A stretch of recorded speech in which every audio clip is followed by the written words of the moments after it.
2026년 3월 4일 대한민국 증시에 역사적인 일이 벌어졌습니다. 코스피가 하루 만에 12.06% 급락하며 5,093으로 마감했는데요. 이 수치가 얼마나 충격적이냐면 2001년 9.11 테러 다음 날 기록됐던 12.02% 하락이 무려 24년간 역대 최악의 기록으로 남아 있었습니다. 오늘 그 기록이 깨져버린 거죠. 코스닥은 14% 폭락하면서 천스닥이 무너졌고 코스피와 코스닥 모두에서 서킷 브레이커가 동시에 발동되며 오전 11시 16분 대한민국 주식시장 전체가 멈춰버렸습니다. 한국형 공포지수로 불리는 VKOSPI는 80.37까지 치솟으며 코로나 팬데믹 당시에 69.24를 넘어 역대 최고치를 경신했죠. 그런데 장중 폭락보다 더 무서운 일은 새벽에 일어났습니다. 원달러 환율이 1,500원을 찍어버린 건데요. 1,500원이 뚫린 건 2009년 글로벌 금융위기 이후 17년 만의 일입니다. 이게 얼마나 심각한 신호냐면 이창용 한국은행 총재가 BIS 국제회의 참석을 위해 공항으로 향하고 있었는데 새벽에 환율이 뚫리자 발길을 돌려버렸죠. 출장을 취소하고 긴급 외환시장 점검회의를 소집한 겁니다. 한은 총재가 국제회의를 팽개치는 건 당국이 이 상황을 금융위기에 준하는 수준으로 판단하고 있다는 가장 확실한 신호라 할 수 있습니다. 더 주목할 만한 건 불과 일주일 전만 해도 분위기가 완전히 달랐다는 사실인데요. 모건 스탠리는 2월 27일 코스피 목표가를 5,200에서 6,500으로 상향했고 불케이스로 7,500까지 제시했습니다. 월가를 대표하는 투자은행이 일주일 전에 6,500을 외쳤던 시장이 오늘 5,093이 돼버린 겁니다. 낙관론이 이렇게 빠르게 무너지는 건 그만큼 이번 충격의 성격이 일반적인 조정과는 다르다는 의미이기도 하죠. 자, 그런데 여기서 많은 분들이 이렇게 생각하실 수 있습니다. 과거에도 전쟁 때 주식이 빠졌지만 결국 다 회복했잖아. 이번에도 버티면 되는 거 아니야? 틀린 말은 아닙니다. 실제로 걸프전 당시 코스피는 680에서 560까지 18% 빠졌지만 69일 만에 반등했고 9.11 이후 S&P 500은 한 달이면 회복됐으며 2024년 8월 블랙 먼데이 서킷 브레이커도 한 달 만에 원상복구됐었죠. 그렇다면 이번에도 그냥 기다리면 되는 걸까요? 여기서 반드시 짚고 넘어가야 할 결정적인 차이가 하나 있습니다. 걸프전 때도 9.11 때도 러시아 우크라이나 전쟁 때도 블랙 먼데이 때도 호르무즈 해협은 열려 있었습니다. 석유가 흘렀죠. 하지만 이번엔 주요 오일 메이저들이 운항을 중단했고 한국 선박 30여 척이 대피한 상태입니다. 한국 원유 수입의 70%, LNG의 20%, 석유화학 원료인 납사의 54%가 호르무즈 해협을 통과하는데 그 길이 사실상 막혀버린 겁니다. 역사적으로 석유 공급이 실제로 끊긴 전례가 딱 한 번 있었습니다. 1973년 욤키푸르 전쟁 당시 촉발된 1차 오일 쇼크인데요. 그때 오펙이 서방에 대한 석유 수출을 금지하면서 유가가 배럴당 3달러에서 12달러, 4배 뛰었고 S&P 500은 48% 폭락했습니다. 회복에 걸린 시간은 무려 7년이었죠.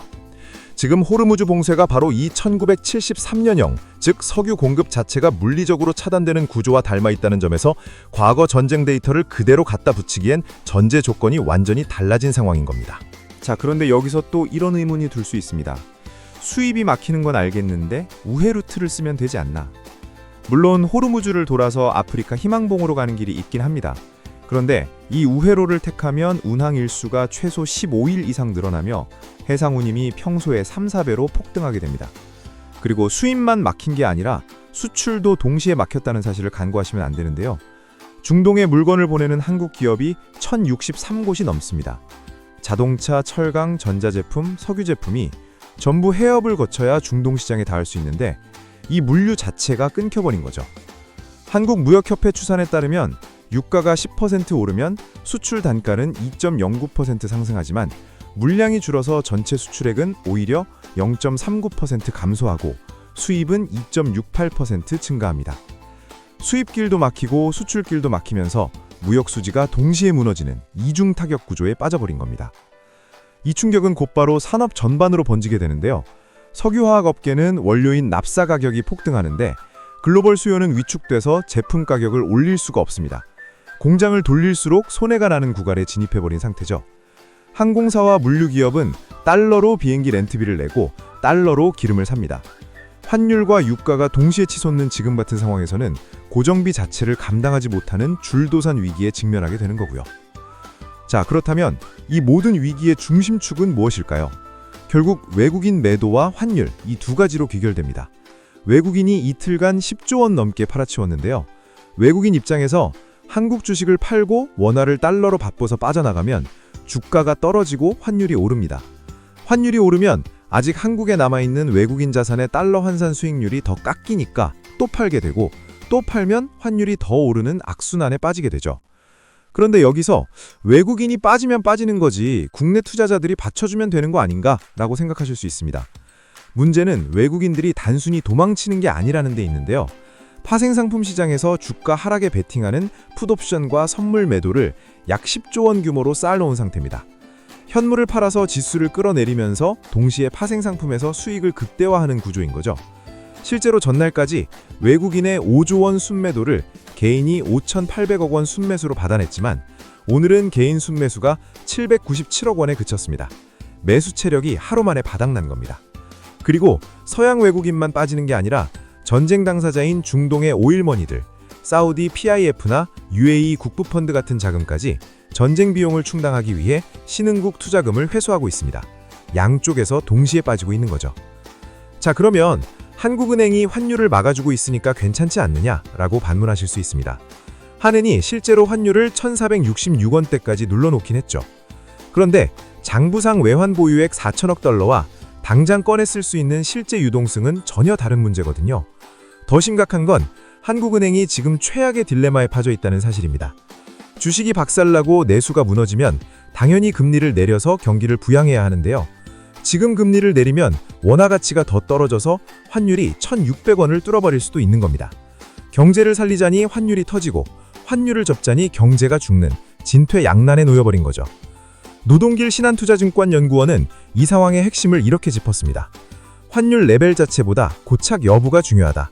환율이 1,480원대에서 고착화되고 외국인 선물 매도가 확대되며 에너지 가격 상승이 이어진다면 추가 하락 테스트 가능성이 있다.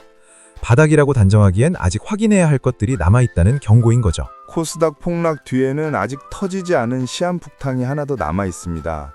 바로 신용융자 반대 매매인데요. 빚을 내서 주식을 산 개인 투자자들의 담보 비율이 폭락으로 무너지면 증권사가 다음날 아침 장이 열리자마자 시장가로 강제 매도를 해버립니다. 내일 아침 9시 반대 매매 물량이 하한가로 쏟아져 나올 가능성이 높은데요. 투매가 투매를 부르는 도미노가 사실 아직 본격적으로 시작조차 하지 않은 상태라는 게 더 무서운 부분이죠. 자, 그렇다면 정부는 어떻게 움직이고 있을까요? 청와대에서 김용범 정책실장 주재로 긴급 금융시장 대책회의가 열렸고 필요시 100조 원 규모의 증안펀드 가동과 공매도 전면 금지 방안이 거론됐습니다. 이재명 대통령은 5일 임시국무회의를 소집해 중동 상황 대응책을 점검할 예정이죠. 하지만 정부가 증안펀드와 공매도 금지까지 꺼내들었다는 것 자체가 이 사태의 심각성을 역으로 보여주는 것이기도 합니다. 지금까지의 상황을 정리해 보겠습니다. 모건 스탠리가 일주일 전에 6,500을 제시했던 코스피가 오늘 5,093이 됐습니다. 호르무즈가 막혀 수입도 수출도 멈췄고 외국인은 현물과 파생 양쪽에서 계산된 매도를 쏟아내고 있으며 중동의 오일머니까지 동시에 빠져나가고 있습니다. 한은은 환율 방어에 한계가 있고 금리조차 내리지 못하는 상황이죠.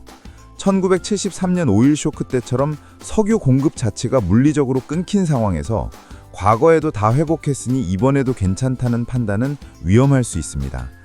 이 상황에서 개인 투자자가 할 수 있는 현실적인 대응은 4가지로 정리할 수 있습니다. 첫째, 섣부른 추가 매수를 하지 않는 것입니다. 지금 이 하락은 기업의 실적이 아니라 환율, 전쟁, 물류, 수급이 한꺼번에 만들어낸 구조적 폭락이거든요. 반대매매 도미노가 2, 3일 연속으로 터질 수 있는 상황에서 무리한 매수는 손실을 키우는 길이 될 수 있습니다. 둘째, 레버리지 포지션을 즉시 정리하는 것입니다. 증권사가 강제로 던져버리기 전에 직접 정리해서 현금 비중을 확보하는 게 피해를 최소화하는 방법이죠. 셋째, 바닥을 확인할 수 있는 3가지 신호를 주시하는 것입니다.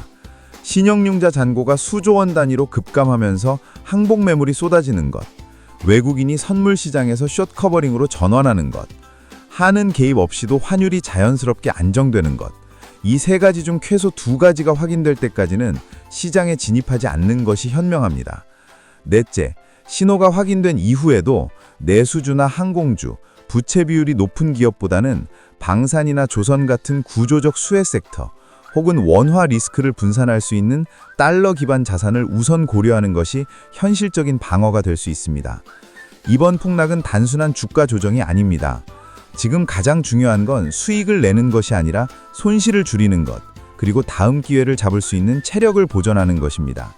바닥 신호가 올 때까지 현금을 확보하고 냉정하게 지켜보는 것, 그것이 지금 할 수 있는 가장 현명한 선택이라 할 수 있겠습니다. 시청해주셔서 감사합니다. 이상 뇌강이었습니다.